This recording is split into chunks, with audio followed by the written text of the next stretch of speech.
न्याज़बो एक ऐसा पौधा है जिसका ज़िक्र कुरान मजीद और अहादीस दोनों में मिलता है। कुरान मजीद में इस पौधे का ज़िक्र सूरह रहमान और सूरह वाक़िया में हुआ है और हमारे प्यारे नबी हज़रत मोहम्मद सल्लल्लाहु अलैहि वसल्लम ने इस पौधे को पसंद फरमाया है। तिर्मिज़ी की एक रवायत के मुताबिक हज़ूर सल्लल्लाहु अलैहि वसल्लम ने इरशाद फरमाया, जब तुम में से किसी को रेहान दिया जाए तो लेने से इनकार ना करो, क्योंकि ये पौधा जन्नत से आया है। अस्सलाम वालेकुम व्यूअर्स, मेरा नाम मोहम्मद आमिर है और हमारे यूट्यूब चैनल का नाम टेरेस गार्डनिंग जोन है। फ्रेंड्स, आज की वीडियो में हम अपने प्यारे नबी सल्लल्लाहु अलैहि वसल्लम की मोहब्बत में कुछ न्याज़बो प्लांट्स को एक पॉट में सेपरेट करेंगे और इसे उस बंदे को तोहफे में देंगे जो इस जन्नती पौधे का ख्वाहिशमंद भी हो और वो इस तोहफे को कबूल भी करे। इसके अलावा फ्रेंड्स, इस वीडियो में मैं आपको न्याज़बो की केयर और ग्रोथ और बेनिफिट्स के बारे में डिटेल से बताऊंगा। अरबी और फ़ारसी में इस पौधे को रेहान कहते हैं। उर्दू में इस पौधे को तुलसी और रेहान कहा जाता है, जबकि पंजाबी में इसे न्याज़बो कहते हैं। इसके अलावा इंग्लिश में इस पौधे को बासिल कहते हैं और ये स्वीट बासिल के नाम से आम होता है। दोस्तों, ये एक हर्बल प्लांट है और इसके ऊपर जो पर्पल फूल नज़र आ रहे हैं, इसके अंदर इनके बीज होते हैं जिन्हें हम तुखमलंगा कहते हैं। इसके बीज पहले पर्पल कलर में होते हैं और पक जाने के बाद ब्लैक कलर में हो जाते हैं। जब इस पौधे के ऊपर से बीज पक जाएं तो उन्हें उतार लेना चाहिए। अगर बीज ऊपर लगे रहते हैं तो पौधा अपनी सारी एनर्जी बीजों को देता रहता है और इस तरह लीव्स को खुराक नहीं मिल पाती और आपके पौधे के लीव्स झड़ना शुरू हो जाते हैं। इस प्लांट को आप सीड से भी ग्रो कर सकते हैं और कटिंग से भी ग्रो किया जा सकता है। ग्रो करने का सही टाइम मानसून का मौसम होता है।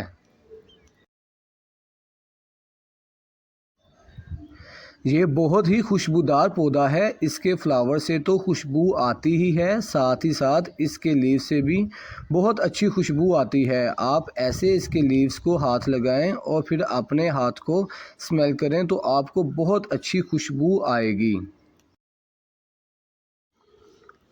सो फ्रेंड्स, मेरा ये पौधा गुलाब के पौधे के पास पड़ा था और इसके बीज हवा से इस पॉट में गिर गए और वो माशाल्लाह से जर्मिनेट होने के बाद ग्रो कर गए। अब हम इन पौधों से कुछ पौधे सेपरेट करेंगे। इसे अपने गार्डन में ग्रो करने का एक फ़ायदा ये भी है कि गार्डन में खुशबू आती रहती है और साथ ही साथ मच्छर वगैरह भी गार्डन में नहीं आते और भी इंसेक्ट इस प्लांट की खुशबू की वजह से गार्डन में नहीं आते। इसकी अच्छी ग्रोथ के लिए आप इसे रेगुलर वाटरिंग करें और पॉट की मिट्टी हमेशा नम होनी चाहिए। बिल्कुल खुश्क मिट्टी ना हो और फुल सनलाइट में रखें। अगर इसके लीव्स पानी की कमी की वजह से मुरझा गए हों तो इसे पानी दें और तेज़ धूप में रखें। आपका पौधा इंशाल्लाह ठीक हो जाएगा। न्याज़बो प्लांट 15 से 23 टेम्परेचर पर सही ग्रोथ करता है। विंटर सीज़न में इसकी हार्ड प्रूनिंग कर देनी चाहिए क्योंकि ज़्यादा सर्दी में ये पौधा डोरमेंसी पीरियड में होता है। इसके लीव्स आप खा भी सकते हैं और घर में चटनी में भी इसके लीव्स यूज़ किए जा सकते हैं। न्याज़बो के लीव्स पेट के खिंचाव, भूख की कमी, आंतों में गैस, सर में नज़ला के साथ साथ और भी बहुत सी मेडिसिन में यूज़ होते हैं। इसके लीव्स को सांप और कीड़े के डसने के इलाज में भी इस्तेमाल किया जाता है।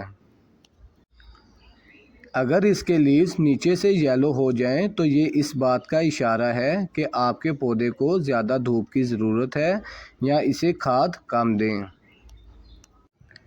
न्याज़बो का पौधा मिंट फैमिली से ताल्लुक़ रखता है और इसे तमाम जड़ी बूटियों की माँ कहा जाता है।